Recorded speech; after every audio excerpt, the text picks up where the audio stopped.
कोटड़ा से आई श्रीमती चापी बाई से आग्रह करूंगा, श्रीमती चापी बाई कि आए और माननीय मुख्यमंत्री जी का स्वागत करें। साथियों, एक रूप में तो आज के हमारे कार्यक्रम के मुख्य अतिथि माननीय मुख्यमंत्री जी हैं और विशिष्ट अतिथि माननीय मंत्री महोदय हैं, अरुणा राय मैम हैं, पर मुझे लगता है ये पक्ष मेजबान है। हमारे अतिथि पूरे राज्य से आए हमारे प्रतिभागी हैं, तो प्रतिभागी एक बार अपने लिए जोरदार ताली बजाएं। आप भी सम्मान कर रहे हैं माननीय मुख्यमंत्री जी का और स्वयं भी सम्मानित हो रहे हैं। श्रीमती चापी बाई आदिवासियों के सामाजिक उत्थान के लिए डूंगरपुर और उदयपुर क्षेत्र में काफ़ी काम कर रही हैं, विशेषतः महिला जागरूकता के क्षेत्र में। जोरदार तालियां माननीय मुख्यमंत्री जी के लिए और चापी बाई के लिए। दोस्तों, तालियों में आपका उत्साह जोश नजर आना चाहिए, तीनों पंडाल का। मैं आपसे भी चाहूंगा दोस्तों, मैं आग्रह करूंगा श्रीमती लीला यादव जी से जो बांसवाड़ा से आई हैं कि वो आएं और मैडम अरुणा रॉय जी का स्वागत करें। लीला जी करीब 10 साल से स्वयं सहायता समूह चला रही हैं। ये राजीविका की एसएचजी की एक मेंबर हैं और गरीब महिलाओं के लिए ये काफ़ी इस क्षेत्र में काम कर रही हैं और सुरक्षा सखी के रूप में भी जानी जाती हैं। अब मैं आग्रह करूंगा हमारे राजीव गांधी युवा मित्र श्री मनफूल राम जी से, मनफूल आए और माननीय टीकाराम जूली जी का, सामाजिक न्याय एवं अधिकारिता मंत्री जी का स्वागत करें। मनफूल कर्णपुर श्री गंगानगर से आते हैं और जन कल्याणकारी योजनाओं को एक दूत के रूप में उनकी प्रक्रियाओं को, उनके नियमों को लोगों तक पहुंचा रहे हैं, घर घर पहुंचा रहे हैं और फ्लैगशिप स्कीम्स को संपर्क सूत्र के रूप में भी काम कर रहे हैं। श्री टीकाराम जूली जी का बहुत बहुत स्वागत। अब मैं आग्रह करूंगा श्री ईश्वर जी से, जो एक ब्लॉक रिसोर्स पर्सन है सोशल ऑडिट के। श्री ईश्वर जी आए और हमारी मुख्य सचिव महोदया श्रीमती उषा शर्मा मैम का स्वागत करें। ईश्वर राजगढ़ चूरू से आते हैं और सामाजिक अंकेक्षण में योगदान दे रहे हैं और साथ ही ये सूचना एवं रोजगार अधिकार अभियान एसआर अभियान के भी प्रतिभागी हैं, उसके भी कार्यकर्ता हैं और सूचना और रोजगार गारंटी के क्षेत्र में अच्छा योगदान दे रहे हैं। सीएस मैम का स्वागत करते हुए श्री ईश्वर जी, और मैं आग्रह करूंगा श्रीमती विष्णु कंवर जी से, वो आए और जाने माने सामाजिक कार्यकर्ता निखिल डे जी का स्वागत करें। सीएस मैम का स्वागत करते हुए आज के इस कार्यक्रम में श्रीमती विष्णु कंवर, निखिल डे जी जो आपके और हमारे दोनों के हैं, इस कार्यक्रम में बहुत महत्वपूर्ण योगदान निभा रहे हैं। साथियों, आज के इस कार्यक्रम में पूरे प्रदेश भर से राजीव गांधी युवा मित्र आए हैं। राजीविका की महिला सदस्य हैं, सेल्फ हेल्प ग्रुप की आई हैं पूरे प्रदेश भर से। सिविल सोसाइटी के लगभग 1000 लोग आए हैं। ब्लॉक रिसोर्स पर्सन आए हैं सोशल ऑडिट के और समाज कल्याण विभाग के हमारे साथी प्रदेश भर से आए हैं।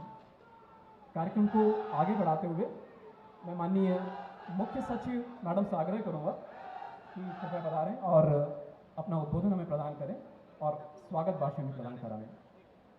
माननीय सीएस मैम।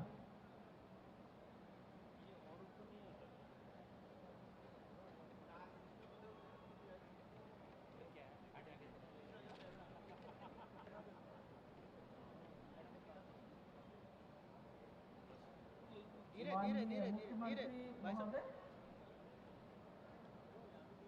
श्रीमती अरुणा रॉय, माननीय मंत्री महोदय Shri Tikaram Jully ji, additional chief secretary finance Shri Akhil Arora ji, Shri Nikhil De ji, सभागार में उपस्थित सभी माननीय जनप्रतिनिधिगण, वरिष्ठ अधिकारीगण और बहुत बड़ी संख्या में आए हुए राजीव गांधी युवा मित्र भाइयों और बहनों और पत्रकार बंधुओं, आज आपने देखा कि यहाँ किस तरह से महंगाई राहत कैंप और जो माननीय मुख्यमंत्री महोदय ने बहुत जनोपयोगी जो घोषणाएं, बजट घोषणाएं करी हैं, उसकी किस तरह से जो है बैनर्स के मार्फत, पोस्टर्स के मार्फत जनता को ये बताने की कोशिश की है कि उनको जो ऐतिहासिक बजट घोषणाएं की हैं उनको किस तरह से इन योजनाओं में लाभ मिलेगा। राजस्थान को एक मॉडल राज्य बनाने की क्या विजन होनी चाहिए, उसके अनुरूप हमारे माननीय मुख्यमंत्री महोदय द्वारा सर्वांगीण विकास के लिए बहुत बजट घोषणाएं की गई और इसके साथ साथ 33 फ्लैगशिप योजनाएं भी शुरू की गई, जिससे समाज का हर व्यक्ति उन योजनाओं के तहत लाभ उठा सकता है। आज के इस कार्यक्रम में मुख्य फ्लैगशिप योजनाओं पर विभागों तथा सिविल सोसाइटीज के जितने सदस्य हैं, इन योजनाओं को हम टारगेटेड जो पॉपुलेशन उनको कैसे लाभ पहुंचाएं, उसमें राजीव गांधी युवा प्रेरकों को कैसे जोड़ें, राजीविका के सदस्यों को कैसे जोड़ें, ब्लॉक रिसोर्स सेंटर में जो पर्सन है उनको कैसे जोड़ें और सिविल सोसाइटीज़ में इनकी क्या भागीदारी रहे, इस पर खूब चर्चा जो है मॉर्निंग के सेशन में हुई है और इसके तहत 5000 लोगों को इसमें जो है प्रशिक्षण भी दिया गया है। जैसा मैंने अभी कहा कि प्रदेश के हर ज़रूरतमंद और वंचित वर्ग को जन कल्याणी योजनाओं से जोड़ने के लिए पूरे राज्य में 24 अप्रैल से 30 जून तक महंगाई राहत कैंप आयोजित किए जाएंगे। इसमें प्रशासन शहरों की ओर अभियान भी चलेगा इस दौरान और प्रशासन गांव की ओर अभियान भी चलेगा। प्रशासन गांव के संग अभियान में 355 कैंप प्रतिदिन लगाए जाएंगे और प्रशासन शहरों के संग अभियान में प्रतिदिन 306 कैंप लगाए जाएंगे और इसके साथ साथ 2000 स्थायी महंगाई राहत कैंप भी लगाए जाएंगे। तो कहने का तात्पर्य ये है कि प्रतिदिन लगभग 2700 कैंप, महंगाई राहत कैंप के अप्रैल 24 से चरणबद्ध तरीके से 30 जून तक हम जो है राज्य सरकार इन कैंप्स का आयोजन करेगी। इन कैंप्स में लाभार्थी या उनके परिवार का कोई भी सदस्य इस कैंप में जाके जनाधार कार्ड को ले जाके अपना जिस योजना में वो अपनी इच्छा जाहिर करता है या पात्रता रखता है उसका रजिस्ट्रेशन कराएगा और तुरंत ही उनको जो है एक कार्ड दिया जाएगा और उसके साथ साथ उनके मोबाइल पे एक SMS भी आएगा कि उनका रजिस्ट्रेशन हो गया है संबंधित योजना में। और ये भी यहाँ सुविधा दी गई है कि अगर कोई लाभार्थी योजना लागू होने की अवधि के बाद अपना रजिस्ट्रेशन कराता है तो भी पात्रता के अनुसार उस योजना के तहत उस व्यक्ति को उसी दिन से लाभ मिलेगा जिस दिन से इस योजना की शुरुआती तारीख तय की गई है। महंगाई राहत कैंप के अंतर्गत सभी जिला कलेक्टर, सभी विभागीय अधिकारी के बीच में समन्वय स्थापित किया जाएगा, जिसमें हमने महंगाई राहत कैंप में 10 योजनाएं माननीय मुख्यमंत्री महोदय ने तय की हैं। जैसे LPG गैस सिलेंडर योजना है, मुख्यमंत्री निःशुल्क बिजली योजना है, चिरंजीवी योजना है, चिरंजीवी दुर्घटना योजना है, कामधेनु योजना है। इन सभी का जैसे मैं उदाहरण के तौर पे आपको बताना चाहूँगी, जो कृषि उपभोक्ता है जैसे उनको 2000 यूनिट प्रति माह अब जो है निःशुल्क बिजली दी जाएगी, जो कि पहले 1000 थी। उनका रजिस्ट्रेशन इन कैंप्स में होगा। उसके साथ साथ दूसरे कियोस्क में उनको एंटाइटलमेंट सर्टिफिकेट का भी वितरण किया जाएगा। अन्नपूर्णा योजना, जिसमें मुख्यमंत्री निःशुल्क फूड पैकेट योजना के तहत उनका जो पात्र व्यक्ति है उसका वहाँ रजिस्ट्रेशन होगा और एक फूड पैकेट कार्ड भी उसको वितरित किया जाएगा। इसी तरह महात्मा गांधी नरेगा ग्रामीण योजना में और इंदिरा गांधी शहरी रोजगार योजना के अंतर्गत रजिस्ट्रेशन और जॉब कार्ड का भी वितरण इन कैंप्स में किया जाएगा। पेंशन योजना में क्योंकि अब पेंशन बढ़ा दी गई है, पहले 500 और 750 की, अब ये 1000 हो गई है, तो इन कैंप्स में पात्र व्यक्ति का रजिस्ट्रेशन होगा और उसके साथ तुरंत ही उनको रिवाइज पीपीओ ऑर्डर जो है उसका वितरण किया जाएगा।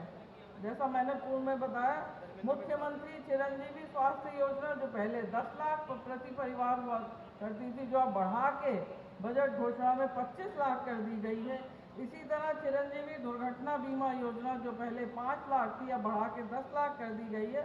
उनका भी रजिस्ट्रेशन होने के बाद उनको जो बीमा पॉलिसी है उसका किट का वितरण वहाँ किया जाएगा। मैं इस मंच से मैं माननीय मुख्यमंत्री महोदय को यहाँ आश्वासन देना चाहती हूँ कि हमारी टीम ने इस योजना को स्वरूप देने के लिए, फाइनल शेप देने के लिए खूब दिन रात मेहनत की और इन महंगाई राहत कैंपों के माध्यम से हम प्रत्येक लाभार्थी के पास कैसे पहुँचें, कैसे जिससे कि कोई भी लाभार्थी इन योजनाओं से, इनके लाभ से वंचित ना रह जाए। हमने इस तरह की कार्य योजना बनाई है। किस तरह से उसकी रिगरस मॉनिटरिंग होगी माननीय मुख्यमंत्री महोदय के स्तर पे, मेरे स्तर पे, किस तरह से इनका रेगुलर फीडबैक लिया जाएगा, मॉनिटरिंग की जाएगी, जिससे कि हम 100% लाभार्थी जो हमारी टारगेटेड पॉपुलेशन है, टारगेटेड बेनिफिशरीज हैं, उनको हम इस योजना की जानकारी, रजिस्ट्रेशन, उनको लाभ पहुंचाना, किस तारीख से लाभ पहुंचाना, इसको हम सुनिश्चित कर सके, ऐसी योजना हमने बनाई है। माननीय मुख्यमंत्री महोदय की मंशा के अनुरूप राज्य की संवेदनशील, पारदर्शी और जवाबदेही सरकार की कमिटमेंट को दोहराते हुए सरकार द्वारा चलाई जा रही जन कल्याण की विभिन्न योजनाओं, फ्लैगशिप योजनाओं तथा राज्य के बजट 23-24 के लाभों को जन जन तक पहुंचाने के लिए हम सभी इनिशिएटिव, सभी एफर्ट इस दौरान करेंगे।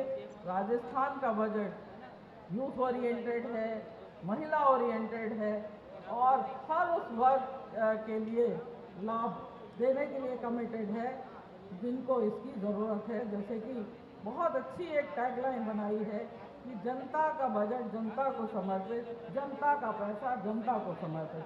इसी के साथ मैं अपनी वाणी को विराम देती हूँ। बहुत बहुत धन्यवाद। बहुत बहुत आभार मुख्य सचिव महोदया। जैसा कि आप जानते हैं, हाल ही में माननीय मुख्यमंत्री जी ने अपना संकल्प व्यक्त किया है कि 2030 तक यानी 2030 तक प्रदेश को इंडिया का नंबर 1 स्टेट बनाया जाना है और महंगाई राहत कैंप उसी का एक प्रभावी कदम है। आइए हम सब महंगाई राहत कैंप पर एक शॉर्ट फिल्म देखते हैं।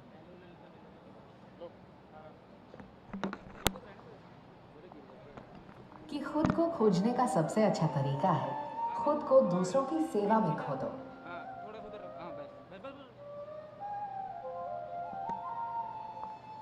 निशक्त जनों, महिलाओं, वंचितों व पिछड़े वर्गों के प्रति जन सेवा की इसी संवेदनशील सोच के साथ मुख्यमंत्री अशोक गहलोत ने प्रदेश में अनेक जन कल्याणकारी योजनाओं की शुरुआत की है और अब बजट 2023-24 में आम जन को राहत प्रदान करते हुए कई बड़ी घोषणाएं की हैं।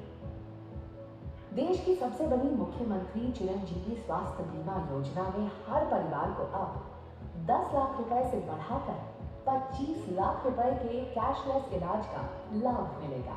साथ ही मुख्यमंत्री चिरंजीवी दुर्घटना बीमा की राशि को भी 5 लाख रुपए से बढ़ाकर 10 लाख रुपए किया गया है। राज्य में बीपीएल और उज्ज्वला योजना में शामिल परिवारों को महंगाई से बड़ी राहत देते हुए मुख्यमंत्री ने मात्र 500 रुपए में प्रति माह गैस सिलेंडर देने की घोषणा भी की है। मुख्यमंत्री निःशुल्क घरेलू बिजली योजना में उपभोक्ताओं को 50 की जगह अब 100 यूनिट बिजली फ्री मिलेगी। इससे लगभग 1 करोड़ 4 लाख परिवारों का बिजली बिल तो शून्य ही हो जाएगा। 100 यूनिट से अधिक बिजली उपभोग पर स्लैब के अनुसार पहले की तरह ही अनुदान मिलता रहेगा। मुख्यमंत्री निःशुल्क कृषि बिजली योजना के तहत किसानों को सिंचाई के लिए महीने में 2000 यूनिट बिजली फ्री दी जाएगी। ये तो हम जानते ही हैं कि राज्य सरकार ने पिछले 4.5 साल में कृषि बिजली की दरें एक बार भी नहीं बढ़ाई हैं। महंगाई से बड़ी राहत देते हुए खाद्य सुरक्षा में शामिल राजस्थान के 1 करोड़ से अधिक परिवारों को अब हर महीने राशन के साथ निःशुल्क अन्नपूर्णा फूड पैकेट भी दिए जाएंगे। इस पैकेट में 1-1 किलो दाल, चीनी व नमक, 1 लीटर तेल और मसाले दिए जाएंगे।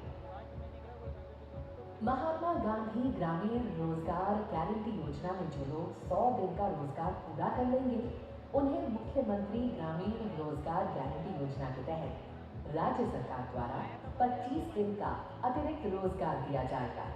इसके साथ ही कथौली, सहरिया व विशेष योग्यजनों को स्थायी रूप से 200 दिनों का रोजगार दिया जाएगा। मनरेगा की तर्ज पर राजस्थान में शुरू की गई इंदिरा गांधी शहरी रोजगार गारंटी योजना में भी प्रति परिवार 100 दिनों की जगह 125 दिन का रोजगार दिया जाएगा। सामाजिक सुरक्षा पेंशन के लाभार्थियों की पेंशन 500 और 750 रुपए से बढ़ाकर कम से कम 1000 रुपए की गई है। दुधारू गौ वंशीय पशुधन की अकाल मृत्यु से पशुपालकों को सुरक्षा देने के लिए राज्य में मुख्यमंत्री कामधेनु बीमा योजना की शुरुआत की जा रही है। इस योजना में प्रदेश के हर पशुपालक परिवार को 2 दुधारू पशुओं तक के लिए प्रति पशु 40,000 रुपए का बीमा कवर मिलेगा। इसका बीमा प्रीमियम 8 लाख रुपए तक की आय वाले पशुपालकों के लिए निःशुल्क है और 8 लाख से अधिक आय वाले पशुपालकों को एक मामूली प्रीमियम राशि का भुगतान करना होगा। 20 लाख से अधिक पशुपालकों को इस योजना का लाभ मिलेगा। इन 10 नई योजनाओं से प्रदेश के अंतिम छोर पर बैठे हर जरूरतमंद और वंचित व्यक्ति को जोड़ने के लिए सरकार पूरे राज्य में महंगाई राहत कैंप लगा रही है। ये कैंप 24 अप्रैल से 30 जून 2023 तक प्रशासन गांव के संग और प्रशासन शहरों के संग अभियान के तहत लगाए जाएंगे। साथ ही जिला स्तर पर 2000 स्थायी कैंप भी लगाए जाएंगे। इन कैंप्स में लाभार्थी या उनके परिवार का कोई भी सदस्य योजनाओं का लाभ लेने के लिए रजिस्टर कर सकता है। रजिस्टर करने के बाद लाभार्थी को कैंप में ही योजना का गारंटी कार्ड दे दिया जाएगा, जिससे वो संबंधित योजना का पात्र हो जाएगा। अगर कोई लाभार्थी योजना लागू होने की अवधि के बाद में रजिस्टर करवाता है, तो भी उसे उसकी पात्रता के अनुसार योजना की शुरुआती तारीख से लाभ मिलना शुरू हो जाएगा। ध्यान रहे कि ये बढ़े हुए लाभ लेने के लिए योजनाओं में पहले से जुड़े लोगों को रजिस्टर करवाना आवश्यक है। लाभार्थी कैंप में जिस योजना के लिए रजिस्टर करवाना चाहते हैं, वो उस योजना से संबंधित दस्तावेज जरूर लेकर आए। ये संबंधित दस्तावेज इस प्रकार है: चिरंजीवी, कामधेनु व अन्नपूर्णा फूड पैकेट योजना के लिए जन आधार नंबर, निःशुल्क घरेलू और कृषि बिजली योजना के लिए बिजली का बिल, गैस सिलेंडर योजना के लिए बीपीएल कार्ड और गैस कनेक्शन नंबर, सामाजिक सुरक्षा पेंशन के लिए पेंशन का पीपीओ नंबर और मुख्यमंत्री ग्रामीण रोजगार गारंटी योजना व इंदिरा गांधी शहरी रोजगार गारंटी योजना के लिए पुराना जॉब कार्ड। राज्य सरकार आज प्रदेश के करोड़ों निवासियों को सरकारी योजनाओं के लाभ सीधे व सरल तरीके से पहुंचा रही है और अब महंगाई राहत कैंप्स के माध्यम से गांव-गांव में पहुंचकर सरकारी लाभ देते हुए सरकार ने संवेदनशील और जनहितैषी सोच को साकार किया है।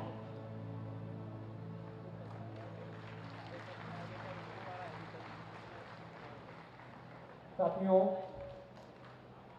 मैं आपको बताना चाहूँगा कि इस सरकार ने पिछले 4 सालों में 80% से ज़्यादा जन घोषणाओं को ज़मीन पर उतारा है और पिछले 4 सालों की लगभग 2700 से ज़्यादा बजट घोषणाओं में से 85% से अधिक को ज़मीन पर उतार दिया है। इसी क्रम में पिछले वर्ष भी हमने जनता का बजट जन जन तक आप सबसे संवाद करने के लिए कार्यक्रम इसी बिरला ऑडिटोरियम में किया था अगस्त में, और जनता से संवाद करके ही सरकार ने बजट बनाया है। हजारों सुझाव बजट बनाने से पहले भी मिले हैं और ये सुझाव बजट इम्प्लीमेंटेशन के दौरान भी ज़रूरी है कि आपका क्या सोच है, क्या दिक्कतें हैं, किस तरह से इम्प्लीमेंटेशन ज़्यादा बेहतर हो सकता है। इसी रूप में जनता का पैसा, जनता की सरकार, जनता के सुझाव और जनता का बजट। आइए इस सहभागिता को हम आगे बढ़ाते हैं और कार्यक्रम में सिविल सोसाइटी के जाने माने कार्यकर्ता निखिल डे जी और उनकी टीम को आमंत्रित करते हैं।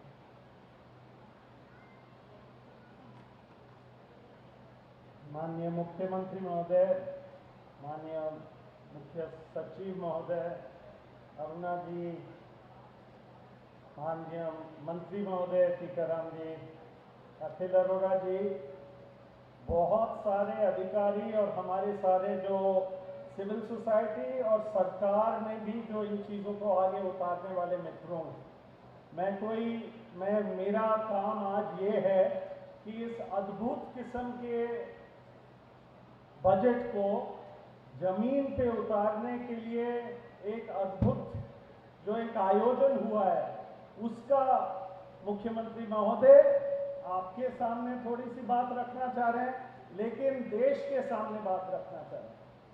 इसलिए क्योंकि ऐसा बजट बना है जिसकी बात पूरे देश में हो रही है और वो मेरे ख्याल में अलग अलग राज्यों में इसी किस्म की चीज़ें उठेंगे। लेकिन ये जो प्रक्रिया चली पिछले साल और इस साल, आपकी सरकार ने जरूर बजट में लोगों से सुझाव मांगे, हजारों मांगे, और वो कई सरकार मांगते हैं। लेकिन पिछले साल जो आपने जनता का बजट जन जन तक की प्रक्रिया चलाई कि बजट को ले जाए जमीन तक, उनकी घोषणाएं साकार हो, वो लास्ट व्यक्ति तक जल्दी से जल्दी पहुंचे, ये एक बहुत ही अद्भुत काम है। और मैं चाहूँगा हम सब लोग इसके लिए तालियां से, सच में इसका हम एक बहुत बड़ा चीज हुआ है।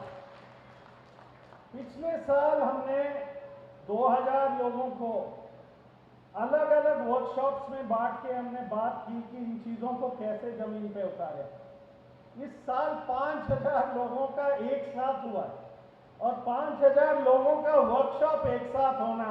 और मैं कहूँगा मुख्यमंत्री महोदय, ये आपके बजट के भाषण की चीज़ें हैं, लेकिन मैं कहूँगा कि आप यदि पूछ लें आपके बजट का लोगों से कि क्या है, तो एक एक बता दें, क्योंकि ये इसकी बजट की भी ताकत है, लेकिन इस प्रक्रिया को आगे ले जाना। मैं चाहूँगा अब जो गाना गाने वाले लोग हैं वो आने लग जाएं, शंकर और आप लोग, क्योंकि आप मैं बहुत ज़्यादा लंबा बोलूँगा नहीं। हमारा काम था ये नहीं बताना कि और क्या है बजट में, वो हो गया वर्कशॉप में, आपके यहाँ से ही निकला है तो आपको क्या बताऊँ। और चीफ सेक्रेटरी महोदय बजट के ऑफिस में, फाइनेंस डिपार्टमेंट के, मैं बोल रहा था मुख्यमंत्री महोदय कि फाइनेंस में बजट ऑफिस में लिखा रहता है आगे बजट शाखा गोपनीय। इसका ठीक उल्टा ये हो रहा है कि एक बार बजट बन गया तो वो जमीन पे जाए, सबको समझ में आए कैसे होगा, कहाँ जाएगा, क्या होगा, ये प्रक्रिया हो रही है, जो बहुत बड़ी बात है।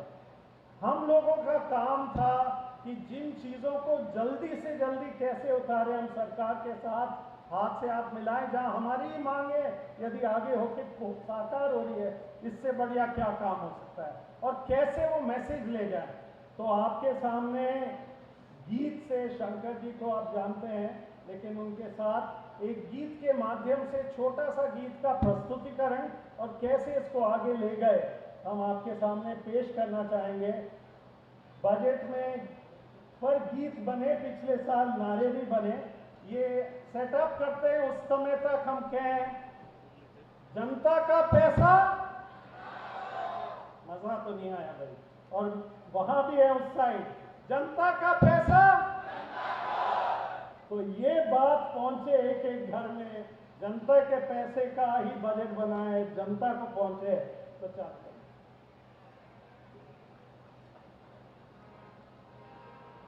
राजस्थान सरकार बजट बनावे, अरे जनता को पैसों जनता पावे,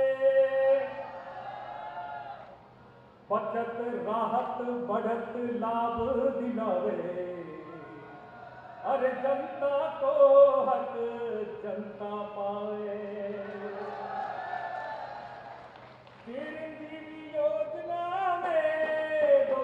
बीमा होवे साथ, चिरंजीवी योजना में दो दो बीमा होवे साथ, ओ चिरंजीवी योजना में दो दो बीमा होवे साथ, चिरंजीवी योजना में दो दो बीमा होवे साथ। हर दुर्घटना में धरे 10 लाख, इलाज में 25 लाख, हर दुर्घटना में देवे 10 लाख, इलाज में 25 लाख।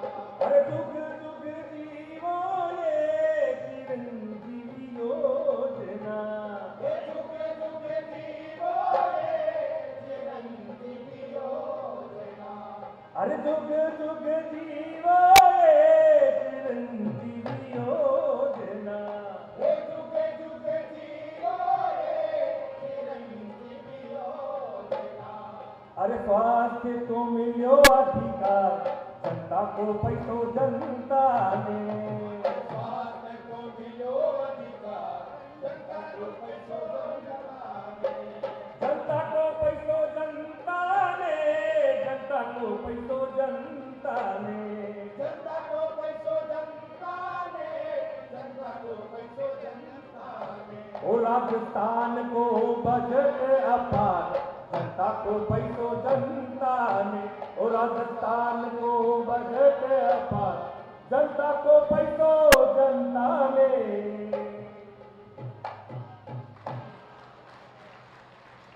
तो ये छोटी सी झांकी थी मुख्यमंत्री महोदय। हमने कभी नहीं सोचा था कि हम गैस सिलेंडर के भी गीत गाएंगे, लेकिन हमें गैस सिलेंडर के भी गीत बनाने भी पड़े और गाने भी पड़े। और उसके पीछे कितना का है गैस सिलेंडर? कितना? उंगलियों पर दिखाओ। तो ये यदि गीत जाए पेंशन का, गैस सिलेंडर का, रोजगार का, और कौन से चीजें हैं, बिजली का, बिजली का कितने यूनिट? 100 यूनिट। और कृषि में तो ये बातें चलने लग गए। तो ये है वर्कशॉप का कमाल। जो अच्छा लगता है वो लोग सीखेंगे, जो लोग सीखेंगे वो पहुंचाएंगे, जो पहुंचाएंगे जब घर में जाएगा उसका असर पड़ेगा और खुशहाली आएगी। तो ये गीत बहुत सारे हैं। मैं चाहूंगा इसी को हमने उतारा। मुख्यमंत्री महोदय, आप खुद ही रखते हैं, आपके पॉड में आप मांगते रहते थे शंकर के गीत, तो वो कैसे जा सकता है हर जगह? आप प्लीज चलाइएगा।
तो ये सारे गीत या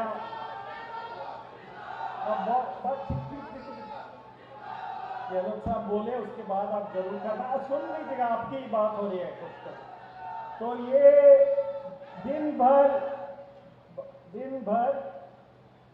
4 अलग अलग क्षेत्रों के लोग आए हैं गहलोत साहब, और दिन भर बैठे इस वर्कशॉप में। एक पूरा समूह है राजीव गांधी युवा मित्रों का, एक पूरा समूह है जो राजीविका और स्वयं सहायता समूह से जुड़ी हुई महिलाएं हैं। बहुत सब तालियां सबके लिए बजाओ भाई, ये क्या बात है। एक पूरा समूह है जो सामाजिक अंकेक्षण के ब्लॉक रिसोर्स पर्सन है, और एक पूरा समूह है सिविल सोसाइटी का जो अलग अलग जगह से आया। तो ये चारों मिलके, क्योंकि इनका काम है सब कुछ पहुंचाना। और मैं कहूंगा ये पेंशन वाला गीत अशोक गहलोत साहब धन्यवाद, क्योंकि हम लोगों ने जो पेंशन का यहाँ किया है, हम पेंशन परिषद के भी मेंबर हैं राजस्थान में और पूरे देश में। कहीं देश में पेंशन का कानून नहीं बनेगा, कई देश में मिनिमम 1000 और 15% बढ़ोतरी नहीं हुई है, और रास्ता दिखाएगा। तो ये हमारा काम है अब ले जाना, हमारा काम है इसको जगह जगह पहुंचाना। और मैं अब कहना चाहूँगा कि हम सब लोग, अरुणा जी जो हमारी एक प्रेरणा गुरु बहुत सालों से इन सब चीज़ों को केंद्रीय स्तर पर देश भर में और राजस्थान में और बहुत कम बार आजकल आती हैं, तो आई इस मीटिंग में। बहुत धन्यवाद अरुणा जी को मैं निवेदन करूंगा, और इसके साथ हमारे वाले हिस्से का समापन होगा।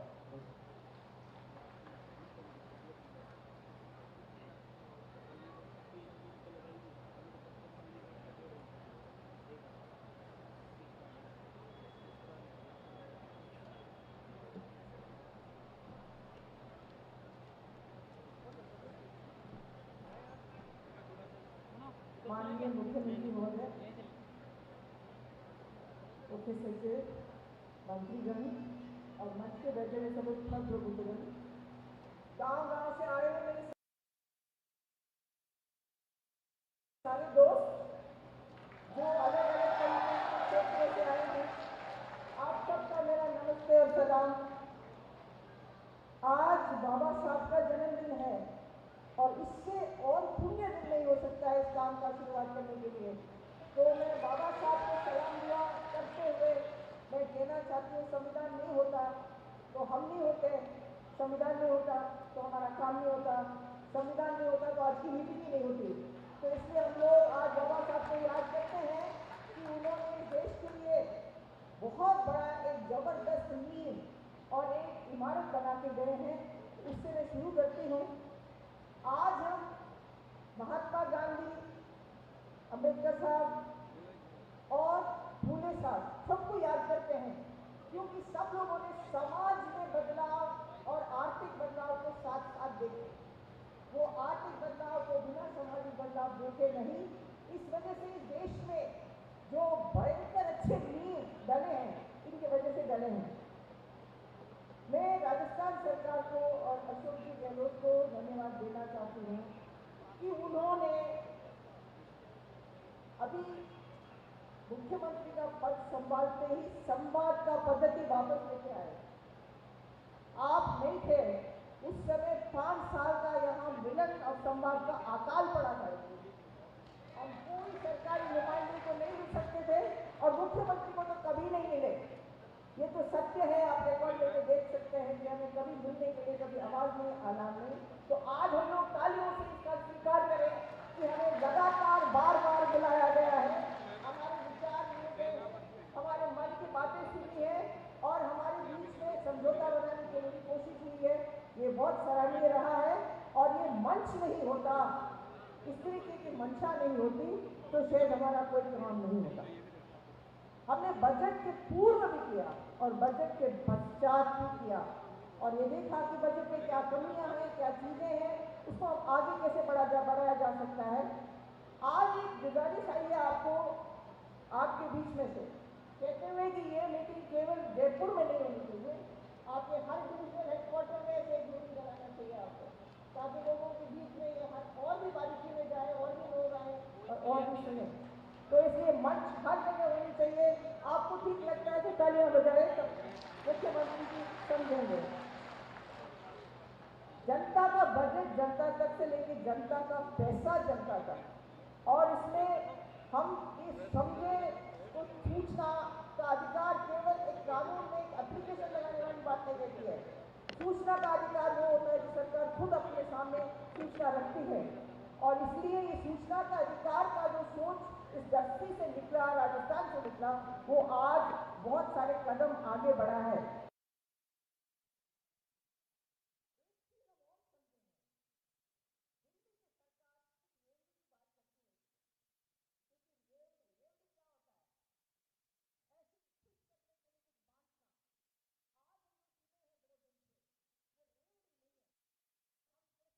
हो सकते हैं उसकी बात है, आप ये समझते हैं कानून बने हैं, कानून का उल्लंघन होता है तो हम कचहरी जा सकते हैं, हम लड़ सकते हैं, ये कोई रेवड़ी की बात नहीं है। आपको इससे भी सहमति है तो तालियां बजाएं।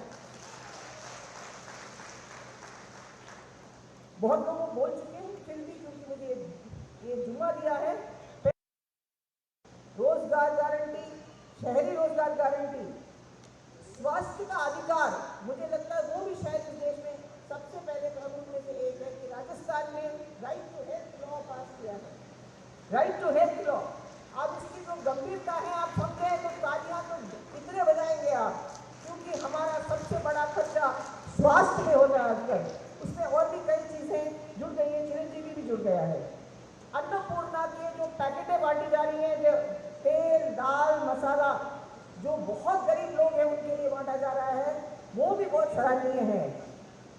महिलाओं के लिए बस का जो आधा किराया किया गया है उसके लिए भी बहुत बहुत शुक्रिया, क्योंकि हमारी ग्रामीण महिलाएं जगह जगह जाती हैं, उनका खर्चा बहुत कम होगा।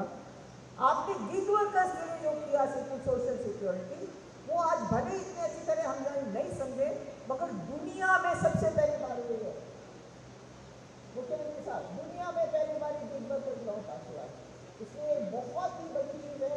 एक दिन सब लोग समझेंगे ये गिग वर्कर्स वो होते हैं जो आपकी गाड़ियां चलाते हैं, जो उबर गाड़ियां चलाते हैं, जो होटल में काम करते हैं, जो कॉन्ट्रैक्ट पे होते हैं, जिनकी कोई सुरक्षा नहीं होती है, उनकी सुरक्षा के लिए कानून बना है। ये इतना महत्वपूर्ण कानून है, एक दिन हम उसको भी समझेंगे। आपने महात्मा गांधी लाइब्रेरी एवं संविधान केंद्र का स्थापना किया। आज क्योंकि बाबा साहब का जन्मदिन है, हम इसको तालियों से स्वीकार करेंगे, स्वागत करेंगे कि संविधान, गांधी जी और वो ग्रामीण शिक्षा, ग्रामीण समझ, ग्रामीण राजनीतिक शिक्षा को बढ़ाने के लिए बहुत बड़ा कदम रहा है। हम सरकारी नुमाइंदे, सरकारी डिपार्टमेंट, सरकारी ऑफिसर्स, चीफ सेक्रेटरी से लेके सभी तक हम लोग शुक्रिया अदा करना चाहेंगे, क्योंकि आप लोगों ने समय दिया, हमारे बातें सुनी, हमारे बहस सुने, हमारे समझ बनाने के लिए, और आपके समझ बनाने के लिए जितना भी टाइम निकला आपने कभी मना नहीं किया और आपने हमें समय दिया, ये भी बहुत महत्वपूर्ण है।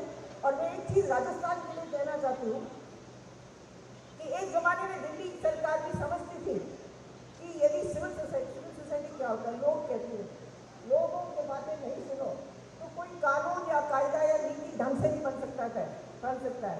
तो एक ज़माने में प्लानिंग कमीशन हुआ करता था, मतलब योजना भवन, योजना का एक कमीशन था, तो हम लोग वहाँ जाते थे, अपनी बात करते थे। आजकल वो कुछ भी नहीं है, हमारी आवाज़ कहीं नहीं पहुँचती है। इस सूखे वाले, बिल्कुल सूखे दुनिया में राजस्थान ने हमें जगह दिया।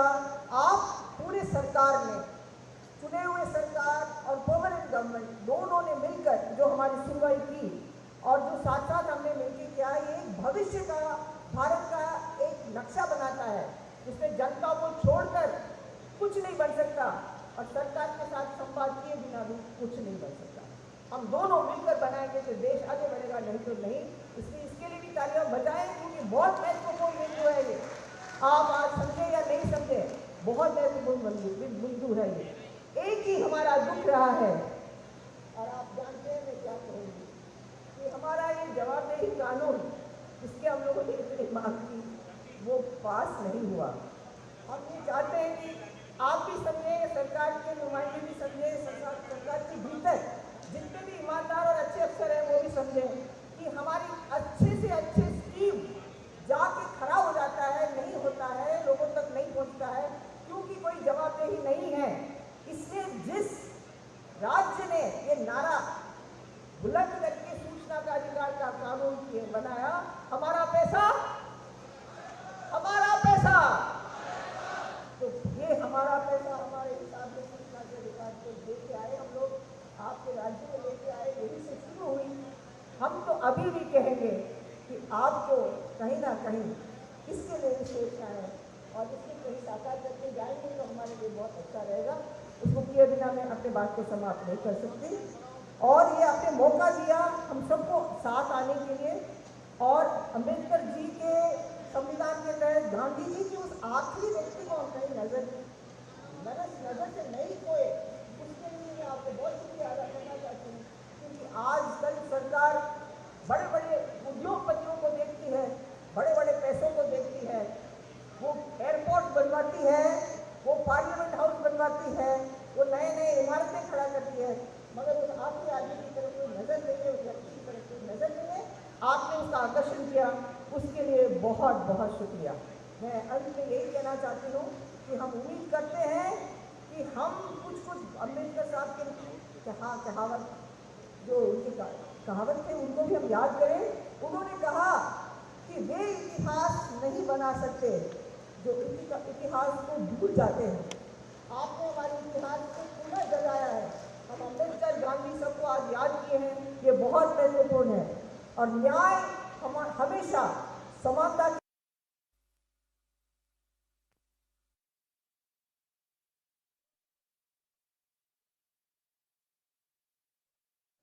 न्याय समानता हो आधार, ऐसा रचेंगे हम संसार। न्याय समानता हो आधार। तो आज बड़े मंच में न्याय और समानता की बातें हुई है और संसार को रचने की बात हुई है। तो हमारे सबके तरफ से राजस्थान से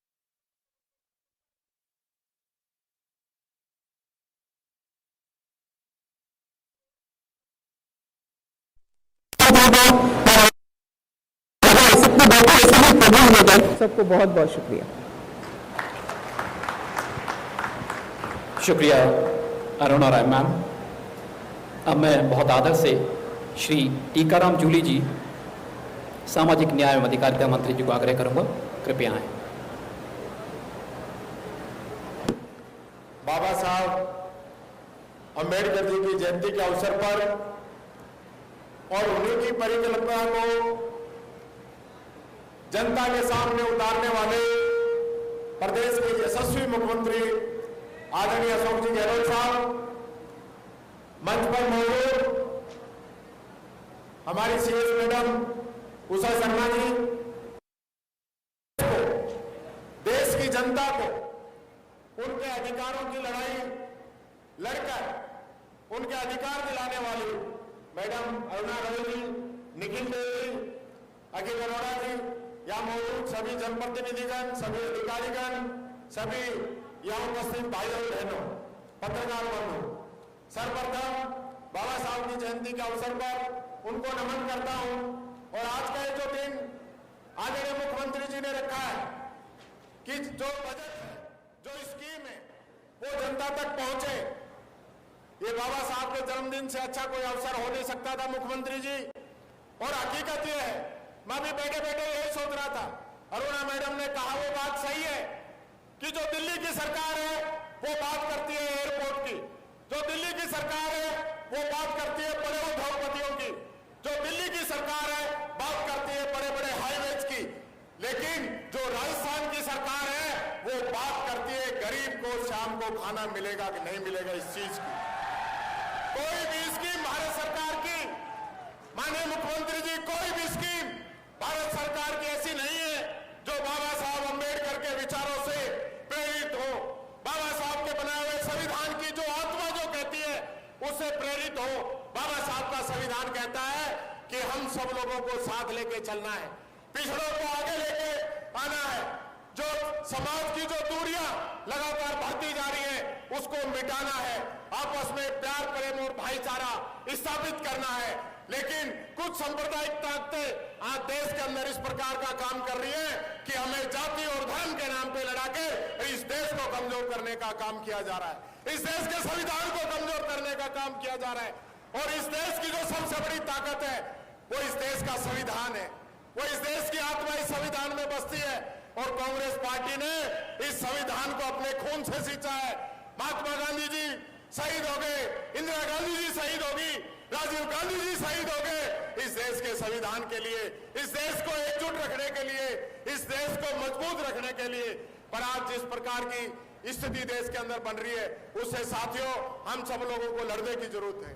आज बाबा साहब के जन्मदिन से प्रेरणा लेने की जरूरत है कि किन परिस्थितियों के अंदर बाबा साहब ने जो लड़ाई लड़ी, उन परिस्थितियों से तो 1000 गुना अच्छी परिस्थिति आज हमारे सामने है और हम अपने समाज के लिए कुछ कर सकते हैं। आज मुख्यमंत्री जी मैं धन्यवाद देना चाहूंगा, यह जो आपकी जो बजट घोषणा है उस गरीब के लिए है।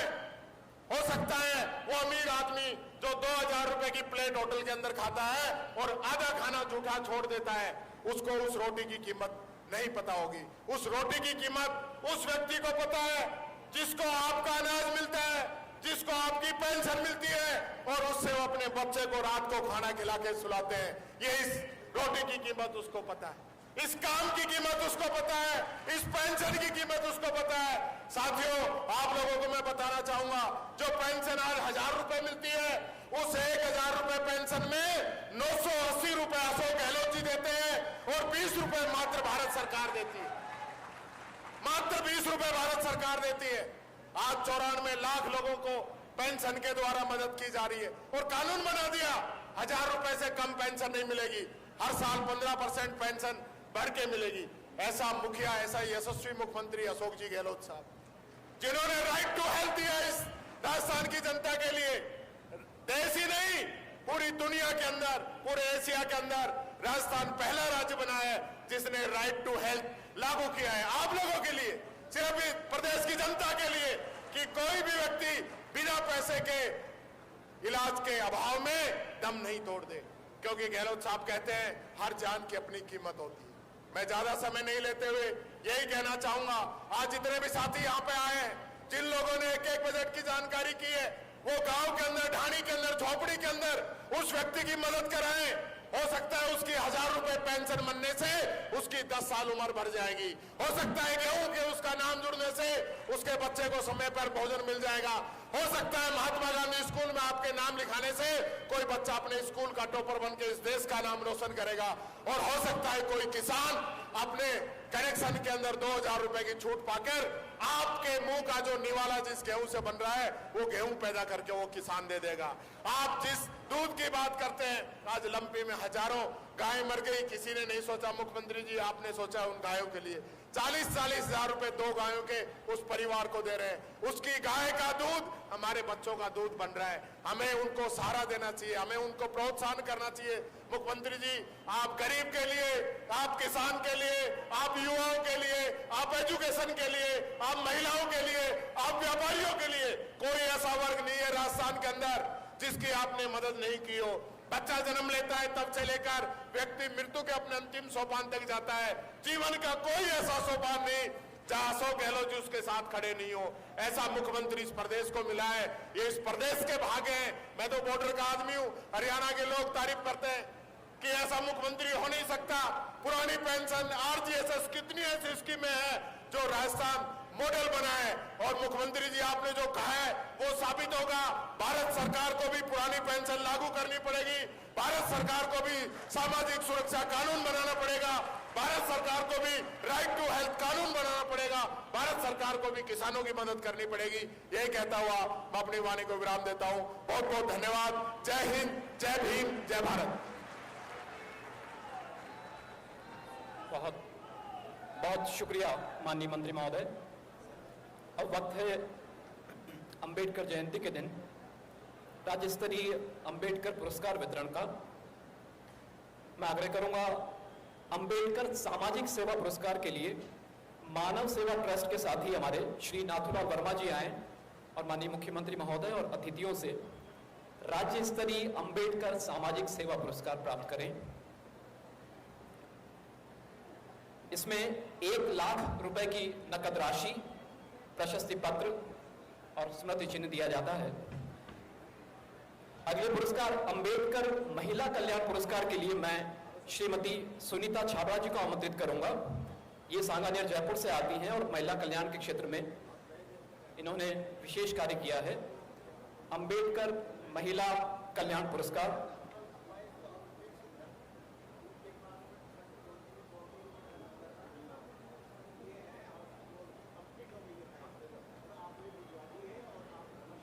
ये विश्वास है हमारे आम आदमी का, आम नागरिक का, कि वो मुख्यमंत्री जी से किसी भी वक्त अपनी बात कह सकता है, वो बात सुनी जाती है।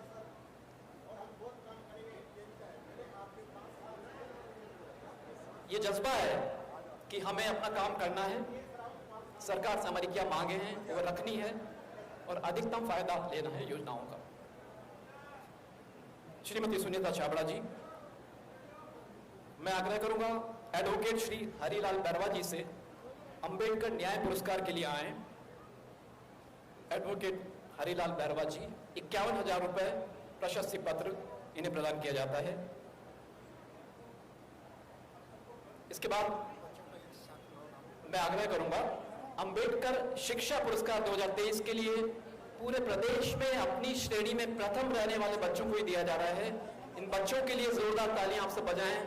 भविष्य हमारा सुश्री प्रतिभा राज 10वीं की, सुश्री निकिता 10वीं की, सुश्री लिसिता 12वीं की, सुश्री ज्योत्सना 12वीं की, श्री करण लीलावत 12वीं कॉमर्स के, सुश्री प्रतिभा बारवाड़ 12वीं कॉमर्स की, श्री भोजराज 12वीं आर्ट्स की के, और सुश्री राधिका महावर 12वीं आर्ट्स की, और सुश्री मोनू मीणा 12वीं आर्ट्स की छात्रा हैं और इन्होंने प्रदेश भर में सर्वाधिक अंक प्राप्त किए हैं।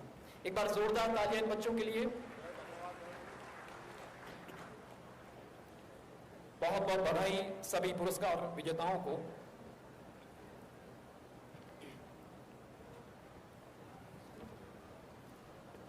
शुक्रिया। माननीय अतिथिगण कृपया विराजें। और साथियों, अब वो घड़ी आ गई है जिसका हम सभी को सुबह से इंतजार था। पुनः माननीय मुख्यमंत्री जी ने बजट में कहा था, इस साल के बजट में, कि खोल दे पंख मेरे, कहता है परिंदा, अभी और उड़ान बाकी है। खोल दे पंख मेरे, कहता है परिंदा, अभी और उड़ान बाकी है। जमीन नहीं है मंजिल मेरी, अभी पूरा आसमान बाकी है। लहरों की खामोशी को समंदर की बेबसी मत समझ ए नादां। जितनी गहराई अंदर है, बाहर उतना तूफान बाकी है, बाहर उतना तूफान बाकी है। इन्हीं शब्दों के साथ बहुत मन से, बहुत सम्मान से मैं माननीय मुख्यमंत्री महोदय को आमंत्रित करता हूं, आए और हमारा मार्गदर्शन करें। माननीय मुख्यमंत्री।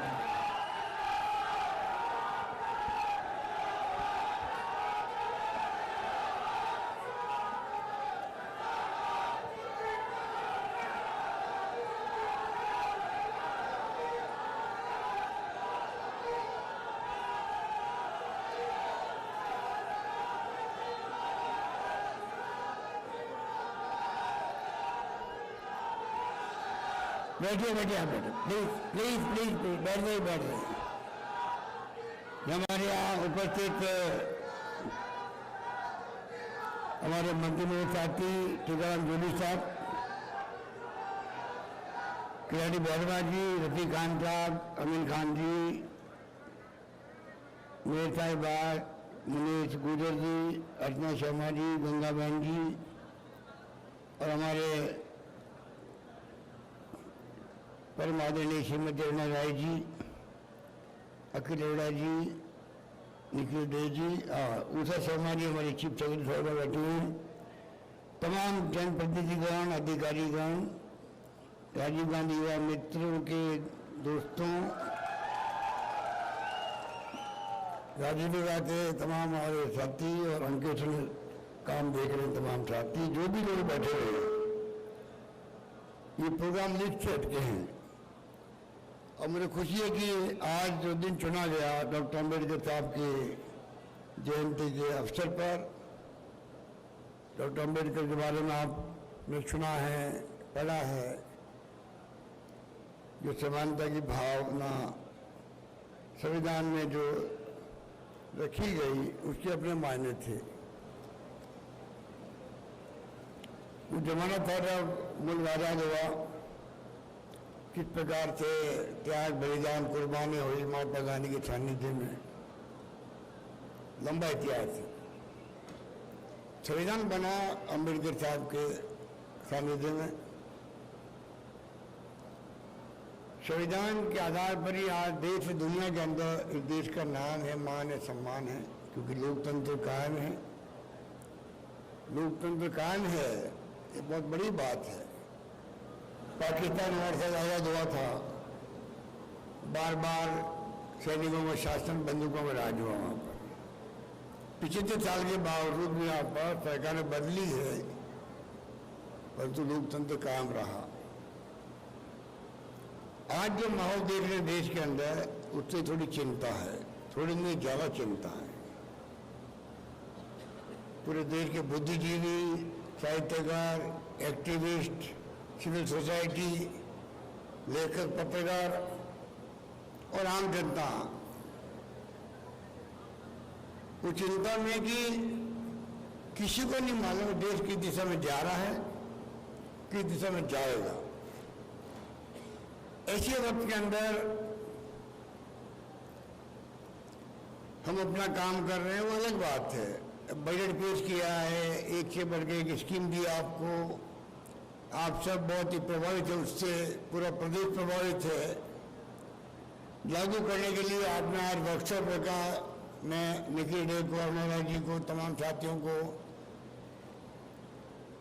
धन्यवाद देना चाहूँगा कि आपने जो वर्कशॉप के माध्यम से जो हमारे युवा साथियों को प्रेरित किया है, ये बहुत बड़ी भूमिका निभाई है।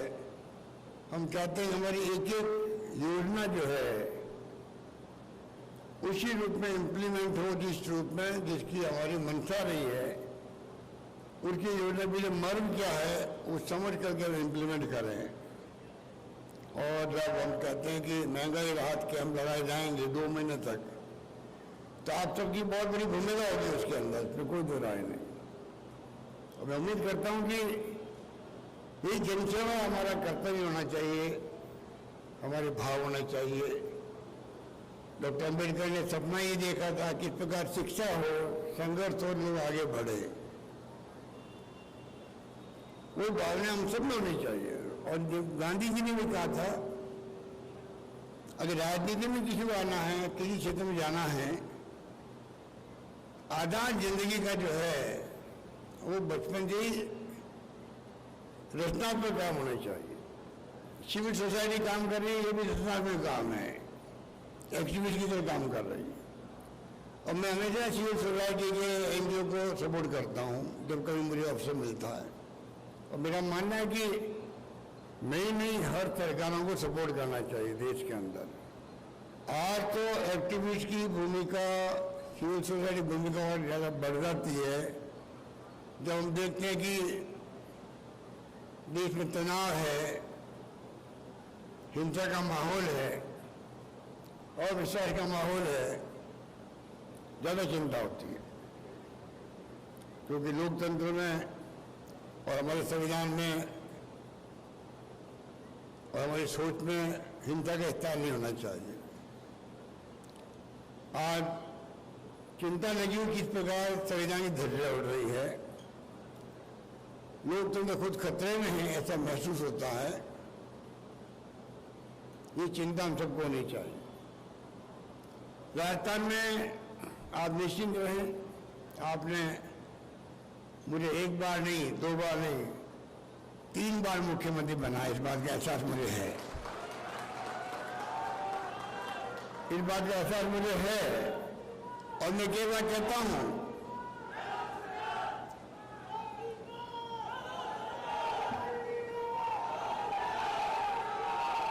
अरे शांत रहो, शांत, प्लीज प्लीज प्लीज।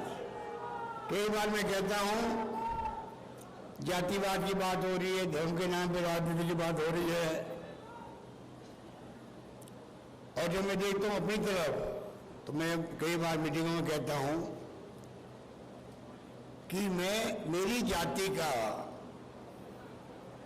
एक एमएलए है असेंबली के अंदर, एक एमएलए, और वो मैं खुद ही हूँ। तो आप सोच सकते हो कि आज सभी जाति, सभी धर्म के लोग अगर आप रास्ता सही दिखाएं, ऐसा माहौल बनाएं, तो जातिवाद हो या धर्म की बात करें, उनकी जगह वो है। पर अगर आप सांप्रदायिक तो फैलाएंगे, तनाव पैदा करेंगे, हिंसा का माहौल बनाएंगे, तो गांधी जी ने भी कहा था हिंसा का जवाब कभी हिंसा नहीं हो सकता है। और इस माहौल के अंदर देश कहाँ जाएगा, किस दिशा में जाएगा? आज माहौल हिंसा का है, आज माहौल तनाव का है, आज माहौल सांप्रदायिकता का है, जो नहीं होना चाहिए। राहुल गांधी की यात्रा हुई थी, भारत जोड़ो यात्रा, इसीलिए सिविल सोसाइटी ने भी सपोर्ट किया उनको। मुद्दे क्या थे? महंगाई का था, बेरोजगारी का था, नॉन वायलेंस का था, और अमीर और गरीब के बीच में खाई बहुत बढ़ रही है। वही अपना में बड़ा मुद्दा देश के अंदर। गरीब कहाँ जाएगा? गरीब कहाँ जाएगा? सरकारों की जिम्मेदारी है कि वो इस खाई को बढ़ने नहीं दे, सबका ख्याल रखे। हमारी सरकार ने जो बजट पेश किए हैं, 5 बजट मैंने पेश किए हैं, वर्तमान हालात को देखते हुए हमने कोई टैक्स नहीं लगाया किसी बजट के अंदर। जन कल्याणकारी योजनाएं दी है, नवाचार किया जो देश में कहीं नहीं है, वो योजना हमने दी है राजस्थान के अंदर, जिसकी चर्चा भी दिग्विजय ठीक कह रहे थे, पूरे देश के अंदर हो रही है, चाहे वो ओपीएस भी क्यों नहीं हो। मैंने मानवीय दृष्टिकोण से दिया ओपीएस, 35 साल अगर नौकरी करे और अनसर्टेनिटी है जिंदगी के अंदर, पता नहीं बुढ़ापे के अंदर मेरी पेंशन जो है शेयर मार्केट के आधार पर तय होगी, म्यूचुअल फंड के आधार पर तय होगी, तो आप सोच सकते हो कि फिर क्या हालात होंगे, वो कैसे काम कर पाएगा। ओपीएस देती, गारंटी देती है आपको पेंशन की, उसका कोई मुकाबला नहीं है। अब भारत सरकार ने उसको एक कमेटी बनाई है 10 दिन पहले ही।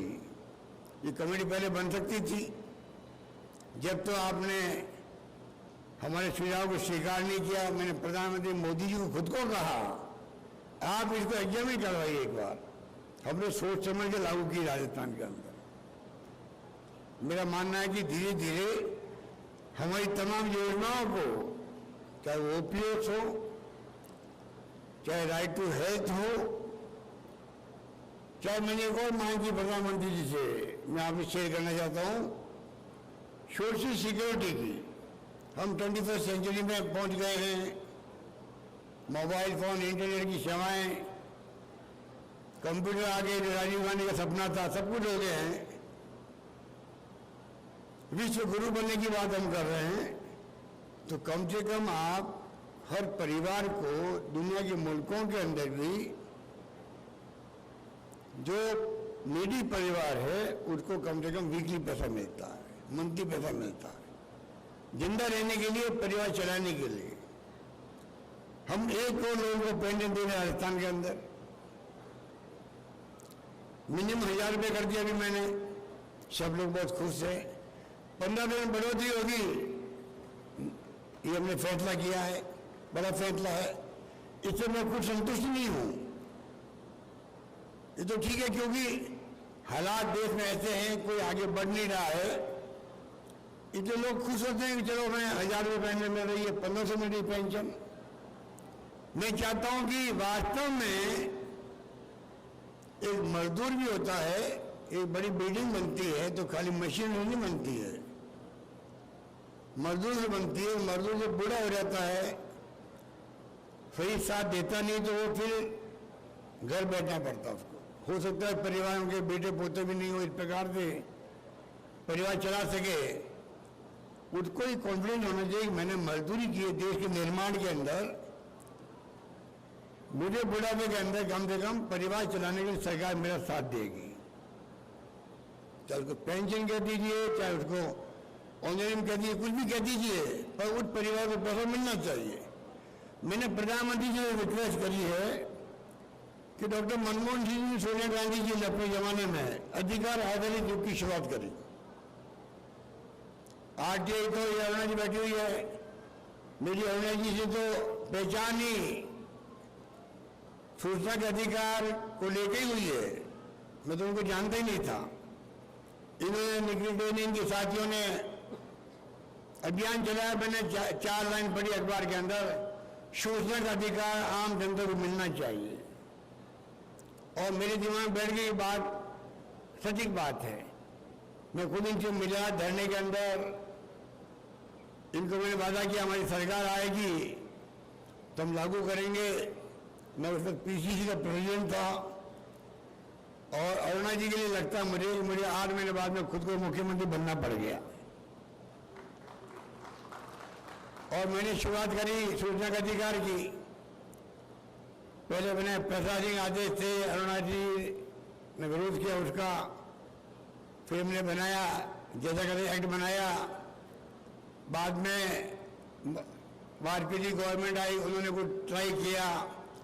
असली जो आरटीआई बना वो डॉक्टर मनमोहन सिंह जी, सोनिया गांधी जी ने देश में बनाया, जिसकी प्रशंसा पूरी दुनिया के मुल्कों में हो रही है, आज भी हो रही है। अब नई सरकार जो आई है वो भले उसको कमजोर करे, अलग बात है। आरटीआई, राइट टू एजुकेशन, मां नरेगा, फूड सिक्योरिटी एक्ट, ये तमाम कानून पास करके पार्लियामेंट से इस पब्लिक को मिले, ये मामूली बात नहीं है। आपको हमको एहसास होना चाहिए कि पूरे देश के अंदर हर इंसान को जो रोजगार की गारंटी मिली है कानून से, शिक्षा का अधिकार मिला है, 2 रुपये किलो गेहूं, 3 रुपये किलो चावल का कानून बना है, ये लागू हुआ है। इसलिए सरकार बनने की तरह लागू रखना पड़ा उनको। अब मैंने कहा है कि आपको चाहिए 5वां कानून बनाए वर्तमान गवर्नमेंट, वो हो सोशल सिक्योरिटी कानून, राइट टू सोशल सिक्योरिटी। हर परिवार को मिलेगी, राजस्थान में नहीं देश के अंदर। ये भावना आज इस वर्तमान गवर्नमेंट की होनी चाहिए।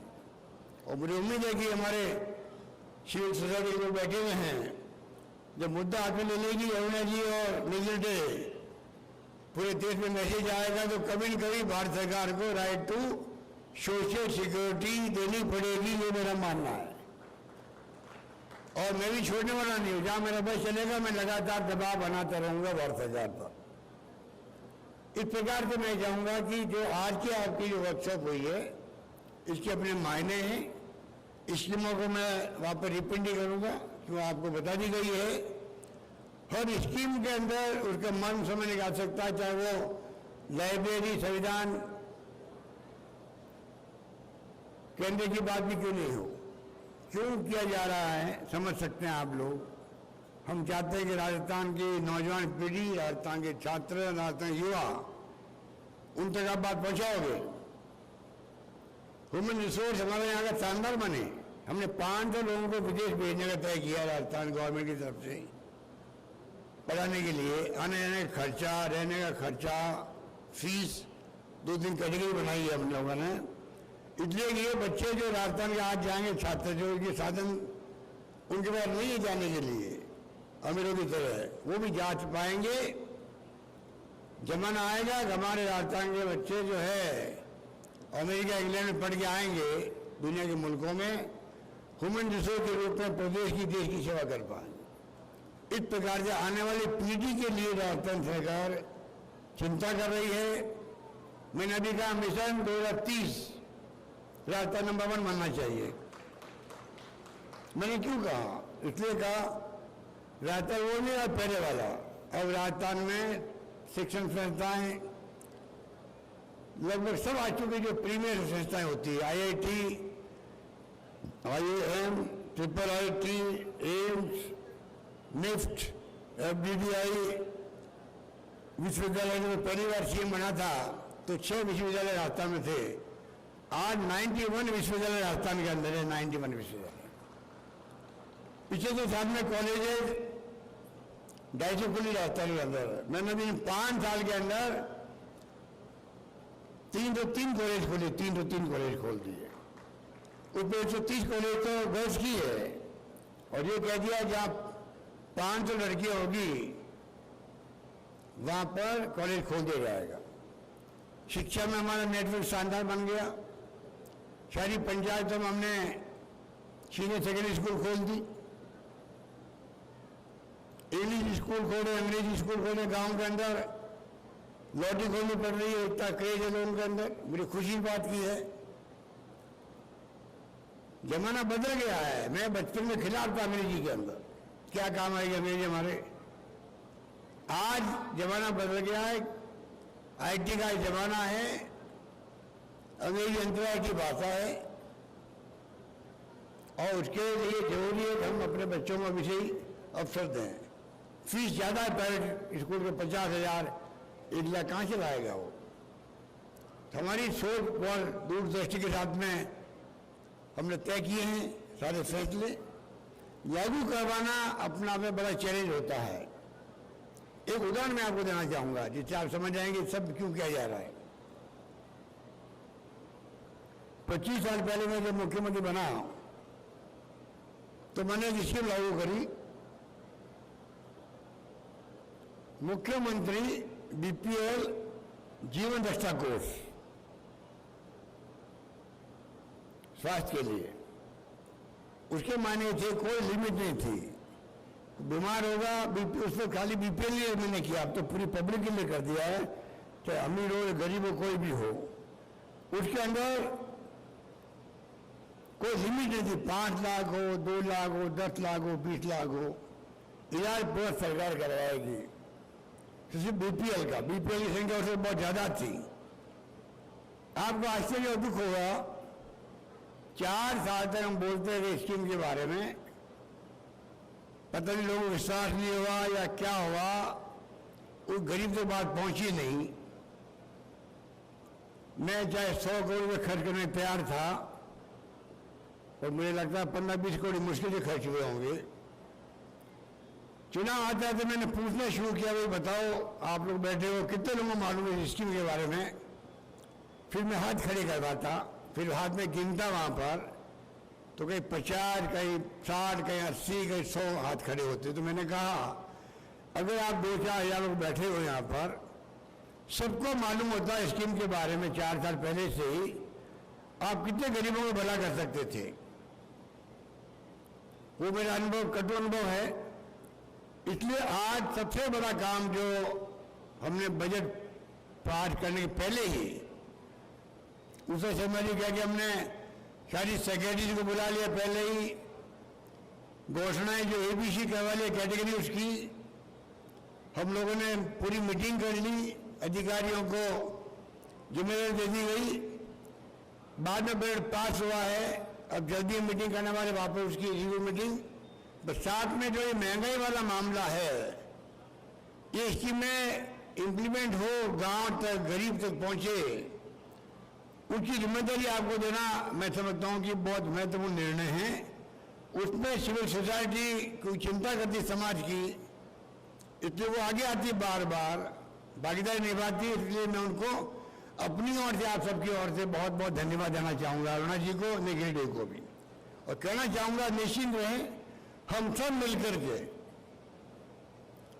बजट पेश नहीं किया है। हमारे विपक्ष के साथी कहते हैं पैसा कहाँ से आएगा, मैंने कहा पहले जादू से आएगा।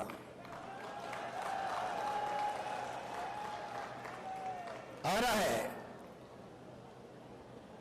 कहीं से तो आ रहा होगा। अगर मैं MLA को कहूं, ये हमारे MLA साहब बैठे हैं, तो मांगते मांग थक जाओगे, मैं देते तो नहीं थकूंगा। काय नहीं है, निभाया भी है, तो मुझे नहीं मानता कि वो जिला मांग लेंगे। उन्हें जिले खोल दिए मैंने उनकी मांग पर। तो आप सोच सकते हो, जो मांगा मैंने पूरा किया है। बोलो भाई, बताइए। मांगे खत्म हो गई आपकी। तो कहने का मतलब ये है, हमने सोच समझ के स्कीम बनाई है। इन्वेस्टमेंट कितना होगा जिस स्कीम में, वो सब तय किया है, एलोकेशन किया है। पिछली बार भी 90% है, वो हम आगे बढ़ गए थे इम्प्लीमेंट करने में बजट को। विपक्ष के बार कोई बोलने का जवाब नहीं था। इस बार भी वो कह रहे हैं पैसा कहाँ से आएगा, पैसा भी आएगा, इम्प्लीमेंट भी होगी, और उसमें आपका मुझे सहयोग चाहिए। मैं आपसे विनम्र निवेदन करूंगा नौजवान साथियों से, तमाम साथियों से, आप सब मिलकर के, जो राजीव गांधी मित्र हो चाहे राजीव गांधी लोग हों, सब लोग मिलकर के अपना कर्तव्य समझे इस बात को। इसमें कोई राजनीति की बात नहीं है। राजनीति अपनी जगह चलती जाएगी, अलग अलग पार्टी होती है, कोई दुश्मनी हमारी नहीं आपस के अंदर ना होनी चाहिए। लड़े विचारधारा की है, वो बात अलग है। कोई पार्टी अगर लोकतंत्र को यकीन करती है, जो संविधान में लिखा हुआ है बाबा साहब अम्बेडकर के, लोकतंत्र में, समाजवाद में, धर्मनिरपेक्षता में विश्वास करती है, कोई दिक्कत नहीं हमें। विचारधारा अगर प्रेरित हो, जिसमें हिंसा भी हो रही है, तनाव भी है, भेदभाव भी है आपस के अंदर, तो हमें शिकायत उनसे है। शिकायत इतनी सी है, हम अपना धर्म निभा रहे हैं। शानदार बजट, शानदार योजनाएं, महंगाई को देखते हुए स्पेशल प्रोग्राम, नौकरी दे रहे हैं हम लोग। 1.25 लाख नौकरी लग चुकी है, 1.25 लाख 1.5 लाख की प्रक्रिया चल रही है, कि इंटरव्यू हो रहे हैं, कि एग्जाम हो रहे हैं। 1 लाख में नौकरी घोषणा कर रखी है, कोई कमी नहीं रह रहे हम लोग नौकरी देने के अंदर भी। देश के अंदर महंगाई हो, चाहे वो रोजगार की बात हो, पानी की योजनाएं बन रही है, आधा पैसा हम दे रहे हैं, आधा पैसा केंद्र दे रहा है। जल जीवन मिशन घर घर नल पहुंच रहे हैं लाखों की तादाद के अंदर। बिजली का उत्पादन हो रहा है, नंबर 1 है हम लोग सोलर के अंदर, आगे बढ़ रहे हैं। सड़कें शानदार बनी राजस्थान के अंदर, राजस्थान बहुत आगे बढ़ चुका है अन्य राज्यों से सड़कों के मामले के अंदर भी, और सोशल सिक्योरिटी में हम विशेष ध्यान दे रहे हैं। आने वाले वक्त में स्कीमें बनी है, इम्प्लीमेंट होगी, उसमें आप सबको मैं आह्वान करूंगा। आपको बुलाने का मकसद यही था। वर्कशॉप हुआ है, आपके टिप के अंदर होना चाहिए हर स्कीम का नाम। स्कीम बहुत ज़्यादा है, हर स्कीम का अपना महत्व है। मैं आपका आह्वान करूंगा, जो आपको काम दिया गया है गाँव के अंदर भी, शहरों के अंदर भी, घर घर में जाए, गरीब को आप देखें, उनका भला कैसे हो, आपको खुशी होगी ये गरीब की मदद करके। मैं खुद यहाँ तक आया हूँ, एक सोशल वर्कर के रूप में मैंने अपना जीवन शुरू किया था। ये बात बता के मैं अपनी बात समाप्त करना चाहूँगा।